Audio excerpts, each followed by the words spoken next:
Des frappes aériennes, à elles seules, ne gagnent pas une guerre.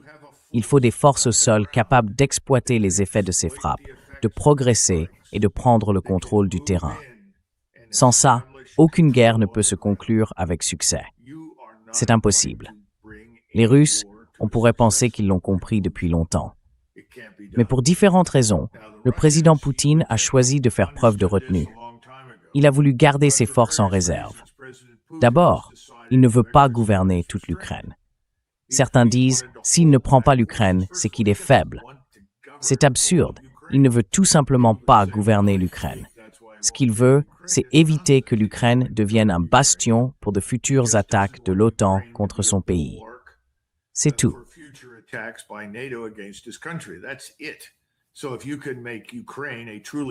Donc, si on pouvait faire de l'Ukraine un véritable État neutre sur le modèle autrichien, je pense que les Russes seraient plus qu'heureux de signer et de rentrer chez eux. Mais le problème, c'est que nous refusons catégoriquement de le faire. Nous n'en voulons pas parce que ce serait admettre une défaite absolue, totale et complète de l'Occident. Et en ce moment, ça veut dire nous et nos alliés de l'OTAN. Mais si on n'a pas de force capable d'aller sur le terrain, multiplier les frappes ne servira à rien. C'est ce que les Russes apprennent, et qu'ils apprennent depuis de très nombreux mois. Et je pense qu'il faut maintenant regarder la carte et observer les concentrations de forces russes qui ne sont pas très évidentes pour beaucoup de gens en Occident aujourd'hui. Il y a plus de 100 000 soldats massés en Biélorussie, prêts à frapper vers le sud en direction de Kiev.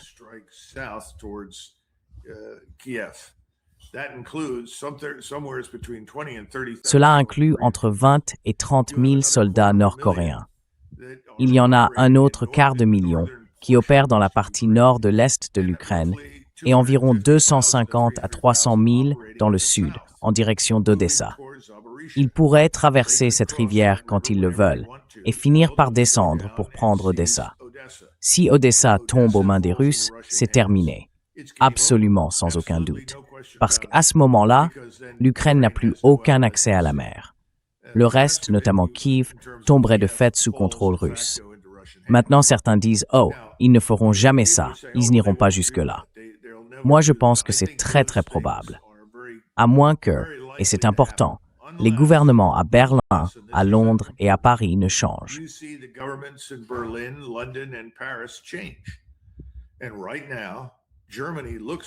Et en ce moment, l'Allemagne semble pouvoir se retrouver avec une chancelière qui n'est pas une mondialiste, qui n'est pas une candidate néoconservatrice, quelqu'un qui est en fait une nationaliste allemande, attachée aux intérêts et au bien-être du peuple allemand.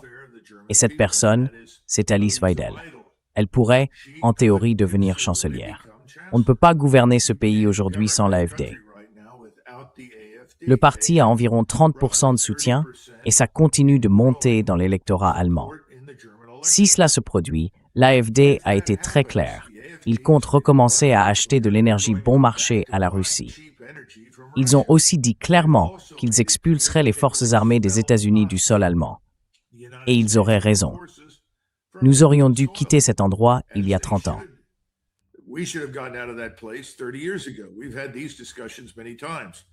On a déjà eu ce genre de discussion à de nombreuses reprises. On a dépassé les limites un peu partout dans le monde. Et on l'a fait à un moment où la technologie impose en fait le retrait. Parce que si on déploie des forces trop en avant, comme c'est le cas aujourd'hui, on risque de tout perdre dans les premières minutes d'une crise ou d'un conflit à cause de missiles guidés de précision.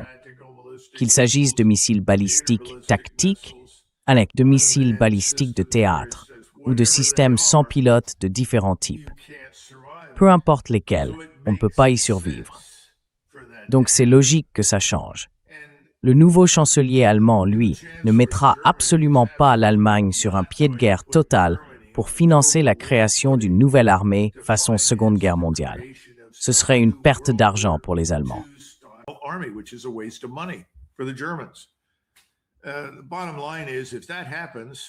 En résumé, si ça se produit, je pense que la patience de Poutine sera récompensée. Si ça ne se produit pas, si c'est encore repoussé, Alors je pense que la pression pour traverser le Dniepr, prendre Odessa, marcher sur Kiev et mettre fin à ce régime horrible deviendra tout simplement irrésistible. Et la plus grande erreur que nous pourrions commettre, ce serait de nous laisser entraîner là-dedans. La bonne nouvelle, c'est que le président Trump, au moins, exprime la volonté d'en sortir.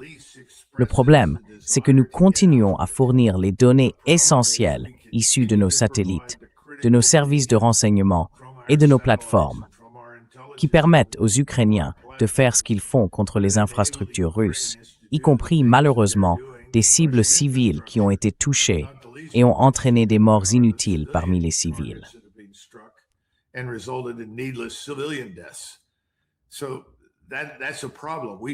Donc ça, c'est un vrai problème.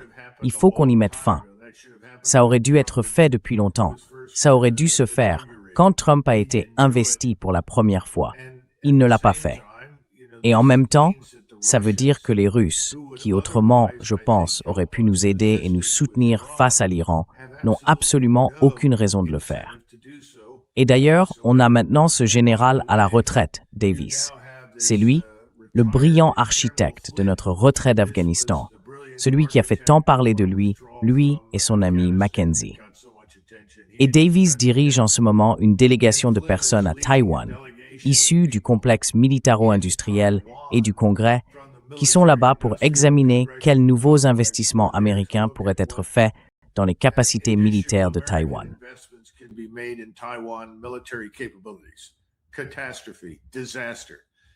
Catastrophe, désastre. Et tout ça, ajouté aux suites immédiates de la visite humiliante de Trump à Pékin, a fini par le convaincre. Heureusement, c'est à mon avis la seule chose positive qui soit sortie de ce voyage, que l'idée de faire la guerre pour défendre Taïwan est une folie. Et il l'a expliqué. Il a dit que Taïwan est à 100 000 de la Chine. La Chine est à 100 000 de Taïwan. Et nous, on est à quoi, 6 ou 7 000 milles de là. On ne peut pas tenir. On ne peut pas soutenir ça. Il n'y a aucun avenir. Ça ne marchera pas. Et au milieu de tout ça, voilà cet homme, celui qui aurait dû être écarté après ce qui s'est passé en Afghanistan. Et maintenant, c'est lui qui dirige cette délégation.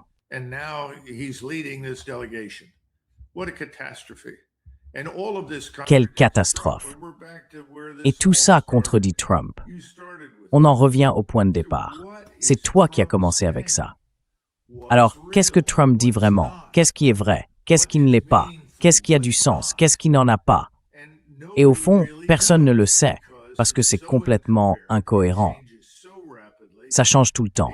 Ça rejoint ce que je disais sur la schizophrénie. Seul un schizophrène diagnostiqué pourrait comprendre ce que Donald Trump raconte d'un jour à l'autre. C'est un désastre pour une superpuissance. C'est un désastre pour n'importe quel État-nation. Mais pour nous en particulier, pour les raisons qu'on a évoquées tout à l'heure, liées à l'économie, à notre économie, à l'économie mondiale, c'est catastrophique. Tout ce bazar doit s'arrêter.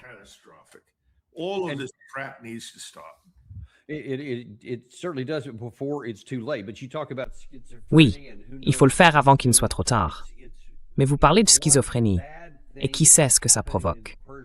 C'est déjà grave si ça se passe dans le Golfe Persique, à cause des conséquences que ça peut avoir sur l'économie mondiale.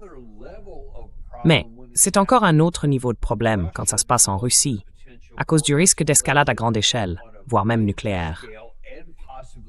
Et vous parlez de quelqu'un d'incohérent. Eh bien, celui qui est cohérent, c'est le camp russe. Leur patience semble toucher à sa fin, puisqu'ils ont maintenant adressé un avertissement à Rubio lui-même. Et dans toutes leurs déclarations publiques, ils disent clairement que tout le monde, nous quatre, devons quitter Kiev, parce que quelque chose de gros se prépare, de manière systématique. Ce qui laisse entendre qu'il ne s'agit pas seulement d'une frappe à venir, mais de quelque chose de plus profond, de plus fondamental.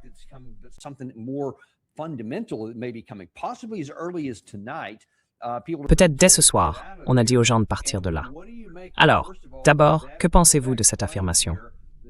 Bien sûr, tout ça renvoie à l'accusation selon laquelle le camp ukrainien aurait frappé une école, tuant plusieurs enfants à Louhansk, dans la partie de l'oblast contrôlée par la Russie. Et Moscou dit « c'en est trop ». Selon eux, l'OTAN vous couvre, vous fournit un appui aérien ou vous laisse utiliser les couloirs aériens pour frapper en territoire russe. Et maintenant, vous aidez à mener des attaques contre nos populations dans l'est de l'Ukraine, enfin ce que nous appelons l'Ukraine. Et ils disent, c'est fini, on va agir. D'après vous, où en est-on? Et que pensez-vous que la Russie pourrait faire? Where do you think we are on that, and what do you think Russia may do? Eh bien, regardons la différence entre l'électorat américain et la population russe. Si le président Trump annonçait demain « Je décrète une mobilisation nationale, nous rétablissons la conscription, et tout cela, c'est pour gagner de façon décisive contre l'Iran », ce qui, bien sûr, est un peu ce que laissait entendre Petraeus tout à l'heure. Que se passerait-il aux États-Unis? Qu'en penses-tu, Dan?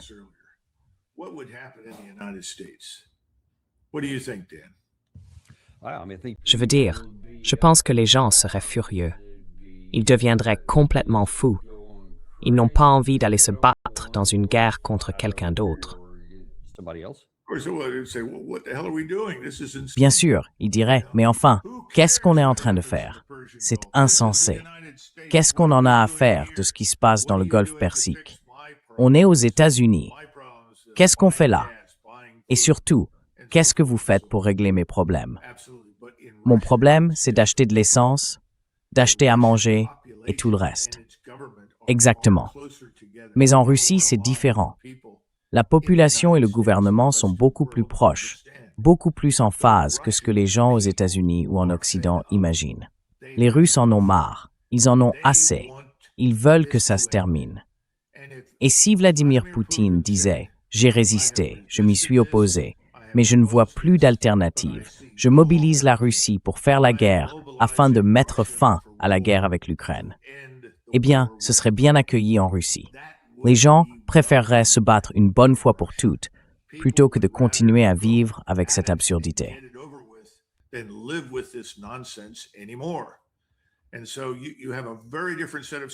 Donc, on se retrouve avec une situation complètement différente. On ne le comprend pas vraiment. Alors quand Lavrov dit ce qu'il dit, ou quand Poutine dit ce qu'il dit, ou même Karaganov, et je ne cautionne pas ses propos sur les armes nucléaires, je ne pense pas que ce soit quelque chose que les Russes veuillent vraiment faire. Mais quand ils entendent ça, le Russe moyen se dit « Oui, pourquoi on supporte tout ça? Allons-y, finissons-en. Marchons là-bas et détruisons ces gens. Ils sont mauvais, ils sont maléfiques, il n'y a pas d'autre option. » Alors, regardez ces deux images. Du côté américain, on ne va pas faire ce que Petraeus voudrait faire. Tout comme on n'a jamais vraiment fait de surge en Afghanistan. Vous vous souvenez de ça?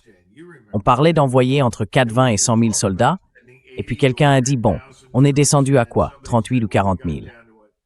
Mais en réalité, qu'est-ce qui s'est passé?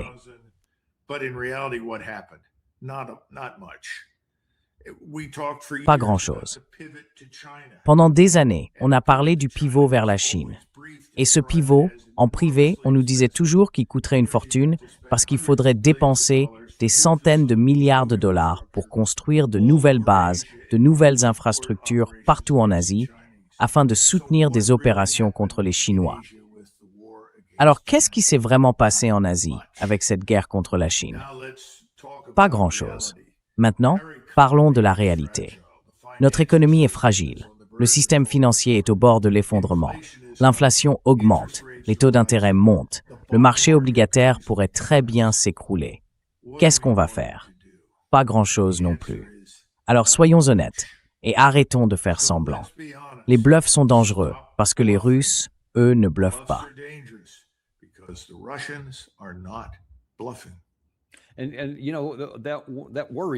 Et tu sais, ça m'inquiète, je dois le dire, Doug. Parce que, attends, je vais juste te montrer ça. Il y a de nouvelles informations.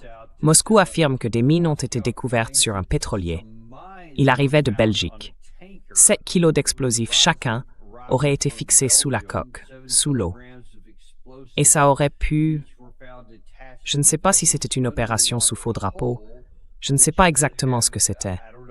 Mais ça aurait pu être quelque chose qui explose dans un port russe. Qu'est-ce que tu en penses?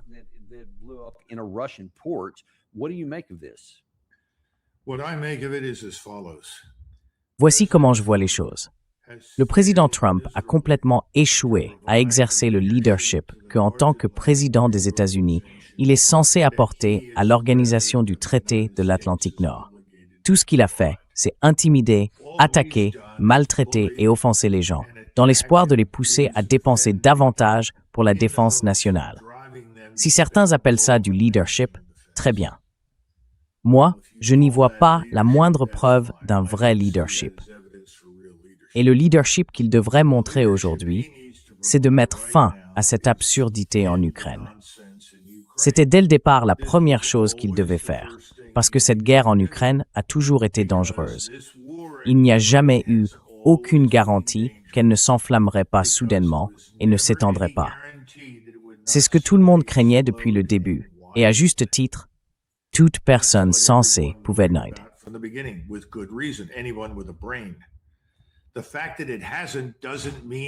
Le fait que ça ne soit pas encore produit ne veut pas dire que ça n'arrivera pas.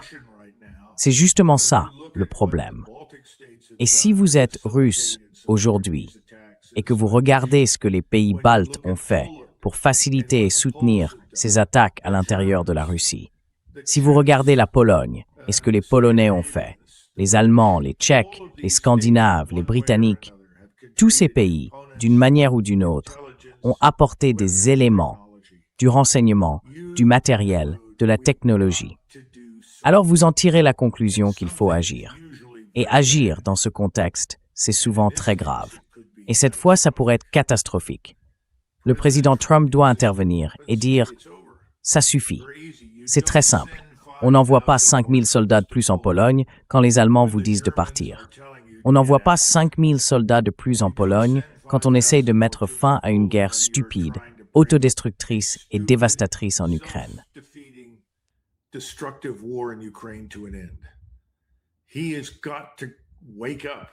Il doit se réveiller. Il doit devenir le dirigeant qu'il veut être, qu'il dit être, mais qu'il n'est pas. Ça veut dire mettre fin à la guerre en Ukraine, de la seule manière dont elle peut vraiment se terminer, en coupant complètement le cordon de notre côté. On sort. Et ensuite, il faut encourager et être prêt à accueillir toutes les conférences nécessaires pour que, au moins, les pays qui bordent la Russie et l'Ukraine puissent avoir leur mot à dire sur le résultat, à condition que cet État soit neutre, qu'il ne fasse pas partie de l'OTAN et qu'il ne représente aucune menace pour la Russie. C'est faisable. Il peut le faire. Il ne l'a jamais fait. Il a échoué.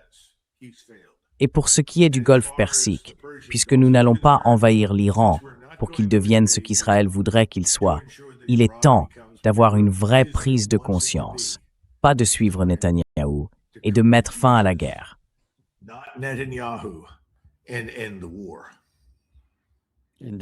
En effet, il y a une dernière chose dont j'aimerais parler. Je ne sais pas si vous avez encore un peu de temps. Je sais qu'on arrive à la fin du créneau habituel. Vous avez quelques minutes de plus? Bien sûr. Oui, très vite, parce que je pense que c'est un point important sur la nature même de la guerre. Du côté européen, c'est un peu différent. On a vu pas mal d'informations récemment montrant que l'Ukraine continue de progresser dans ses capacités en matière de drones. En fait, il compense le manque de troupes par un grand nombre de drones, de plusieurs types différents.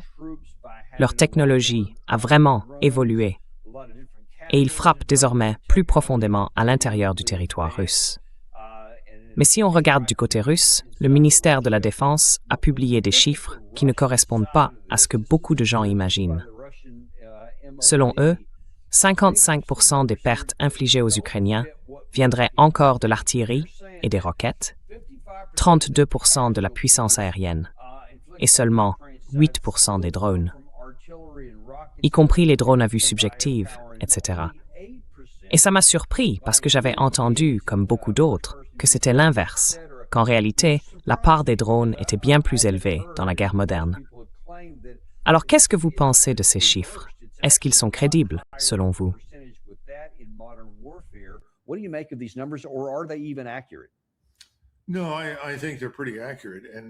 Non, je pense qu'ils sont plutôt justes.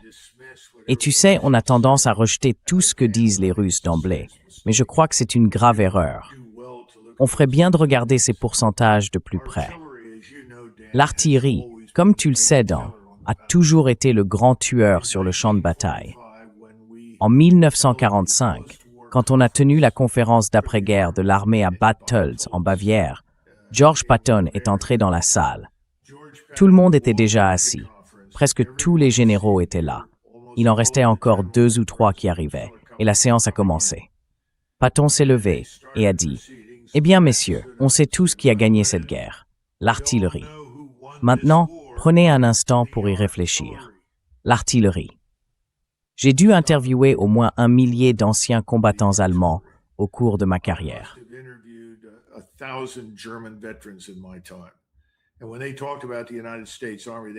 Et quand ils parlaient de l'armée des États-Unis, ils avaient beaucoup de choses à dire. Pas toutes très flatteuses. Mais il y a une chose qu'ils répétaient tous.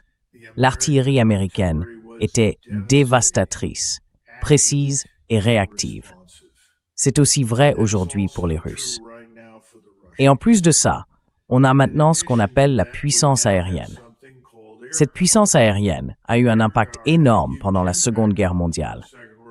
Mais elle n'a pas été aussi décisive que l'artillerie, parce qu'elle n'était pas aussi précise.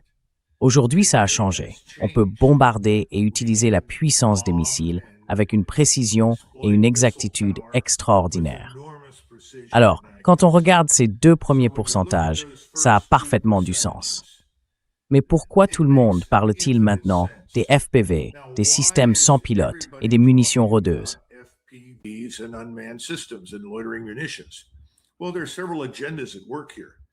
Eh bien, il y a plusieurs agendas en jeu ici.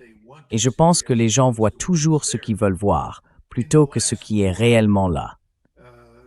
Au dernier trimestre, je crois que les Russes ont déclaré la perte de 35 chars. Maintenant, ça ne veut pas dire que ces chars ont été complètement détruits. Ça veut dire qu'ils ont été mis hors service. 35. Les Russes en ont plus de 1000 en ce moment, sur le terrain, en Ukraine et au Bélarus. Alors, qu'est-ce qu'on dit? Que ces systèmes sans pilote, ces munitions rôdeuses, sont maintenant l'arme décisive de la guerre? Non, pas du tout. Est-ce qu'ils sont utiles? Absolument. Mais il existe des contre-mesures, sous la forme de la guerre électronique, ou encore de la capture des signatures radars, et d'attaques menées avec plusieurs types d'armes utilisant différentes munitions qui sont vraiment très efficaces.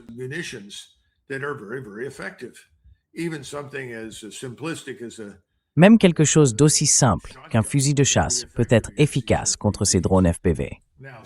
Certains de ces FPV utilisent aussi des fils en fibre optique pour être guidés. Ça veut dire que quelqu'un les dirige vers la cible. Le problème, c'est que quand on voit arriver un drone avec un fil de fibre optique derrière lui, il n'est pas très difficile de deviner d'où il vient. Et devinez ce qu'on utilise pour détruire le site de lancement. De l'artillerie. Autrement dit, quand on repère l'opérateur du drone, quand on sait d'où les drones ont été lancés, on frappe avec de l'artillerie. Et cette artillerie est d'une précision incroyable.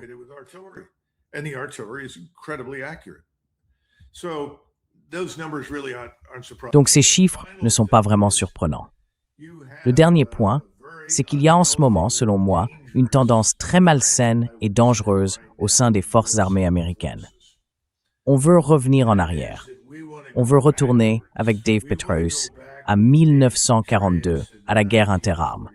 On veut revenir, avec les généraux, à des masses et des masses d'infanterie légère. Vous savez, un jour, j'ai parlé avec un vétéran de la Seconde Guerre mondiale. Il nous regardait pendant l'exercice Reforger, et il m'a dit « Ce n'est pas une vraie guerre ». Je lui ai demandé « Pourquoi pas ?» Il m'a répondu « Je vois tous ces chars, toute cette artillerie, mais où sont les milliers d'infanteristes qui marchent le long des routes ?»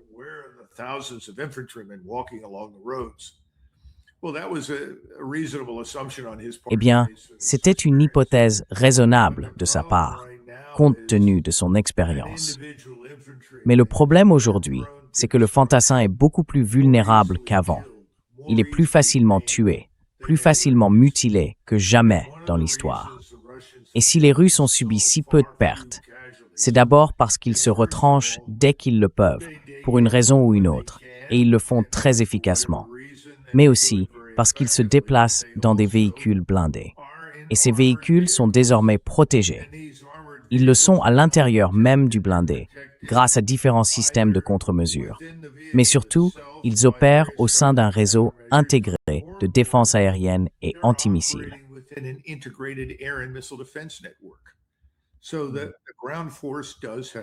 Donc, les forces terrestres ont bien une protection.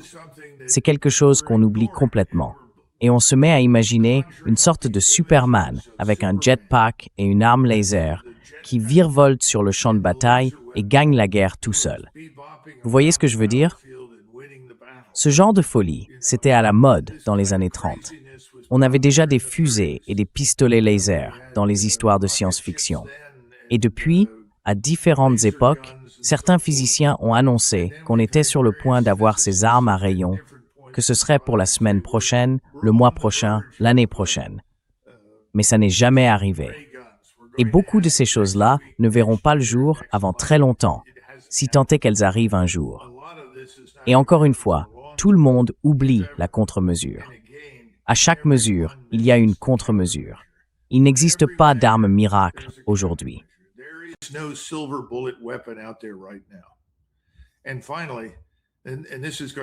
Et enfin, et ça va en surprendre plus d'un, on parle souvent de l'utilisation de la bombe atomique contre les Japonais. On dit que c'est ça qui a mis fin à la guerre.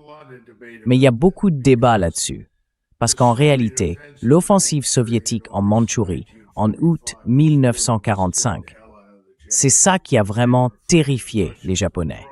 Ils avaient peur que les Russes, les Soviétiques traversent et que ce soit la fin du Japon tel qu'ils le connaissaient. Mais malgré tout, nous, on est quand même intervenus au sol au Japon. Autrement dit, on n'a pas juste largué une bombe, déclaré la victoire et tourné les talons. Les Russes ne peuvent pas faire ça. Nous non plus. Il faut qu'on l'accepte. Et si on n'est pas prêt à engager des troupes au sol, alors pourquoi diable on le fait?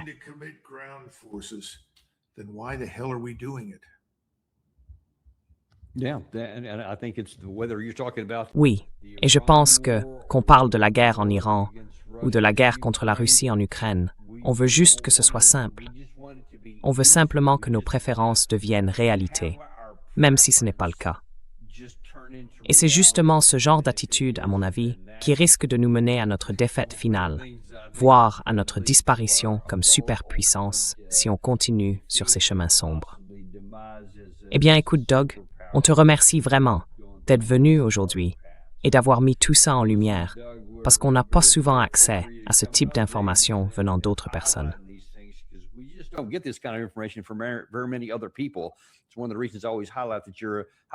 C'est l'une des raisons pour lesquelles je rappelle toujours que vous êtes un vétéran de combat hautement décoré. Parce que vous avez été en première ligne et vous savez de quoi vous parlez. Vous l'avez vécu. Et depuis vos livres, depuis tout ce que vous avez écrit, dès 1997, vous aviez déjà anticipé l'avenir de la guerre. Donc c'est quelque chose qu'on doit tous prendre très au sérieux. Et on vous remercie aujourd'hui de l'avoir mis en lumière. Merci, merci Dan. Et on vous apprécie aussi, vous et votre équipe. Et juste pour que vous sachiez, oh Seigneur, j'avais raté ça. Oui, ça c'est de la diplomatie de canonnière. C'est quelque chose ça. D'où ça vient, Gary? Je viens juste de le voir là, en bas. Where's that coming from, Gary? I just now looked down there. Oh, this is Doug's Substack. Okay, great. Ah, c'est le Substack de Doug. D'accord, super. Oui, je pense que les gens aimeraient le lire. Ça s'appelle Empath for Donald Trump's Gunboat Diplomacy. Et je crois que c'est là où on en est, malheureusement. Mais bon, d'un autre côté, parfois il faut échouer pour comprendre ce qui est juste, ce qui fonctionne, ce qui ne fonctionne pas, et peut-être que ça servira de correctif à certains de nos autres problèmes. Qui sait?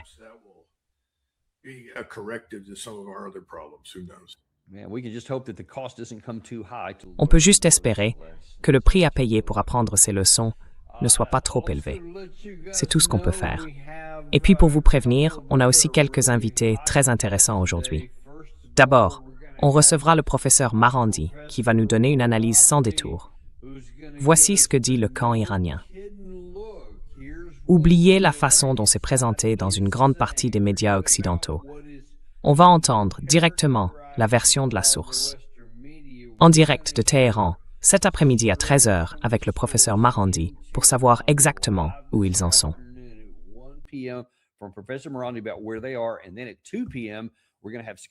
Et puis, à 14h, on recevra Scott Ritter. Il va entrer un peu plus dans le détail sur ce qui se passe en Russie et sur ce qui pourrait arriver ensuite. Est-ce que la guerre va s'étendre? Il en parlera avec nous tout à l'heure, à 2h précises. Merci beaucoup à tous, et on se retrouve dans le Daniel Davis Deep Dive. Vous savez qu'on n'a pas de sponsor, parce qu'on déteste vous bombarder de pubs. Moi, je n'aime pas ça. Alors, montrez-nous un peu de soutien. Abonnez-vous, mettez un like, et envoyez ça à quelqu'un à qui vous tenez. And send this to somebody you care about.